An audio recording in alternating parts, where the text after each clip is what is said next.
আমি বর্তমান যে সরকার গঠিত হয়েছে আমাদের পশ্চিমবাংলার মাননীয় মুখ্যমন্ত্রী শুভেন্দু অধিকারী মহাশয়ের উদ্দেশ্যে কয়েকটা কথা বলবো। মানুষ কিন্তু তৃণমূলের পরে তিতে বিরক্ত হয়ে এই দলটাকে গ্রহণ করেছে অনেক আশা নিয়ে।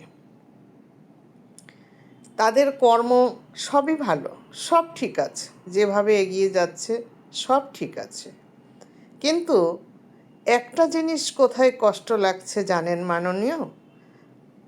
এই যে যারা আপনার স্টেশনে প্ল্যাটফর্মে দোকান দিয়েছিল বা রাস্তার পাশে যারা করে খাচ্ছিল, হঠাৎ করে তাদের দোকানগুলো তুলে দেওয়াতে কত মানুষ অসহায় হয়ে পড়েছে। এটাই ছিল তাদের রুজি রোজগারের একমাত্র পথ।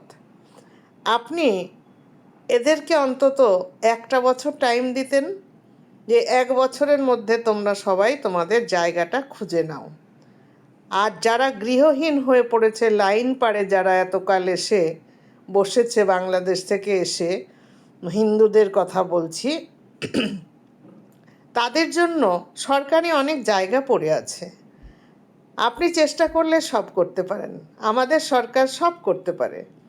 সেই সরকারি জায়গাতে এদের জন্য নির্দিষ্ট ফ্ল্যাট মতো করে প্রত্যেককে একটা করে ফ্ল্যাট দিয়ে দিলে তাহলে সবাই এক জায়গায় থাকতো, পরিবেশটাও পরিষ্কার থাকতো, অপরিষ্কার থাকতো না।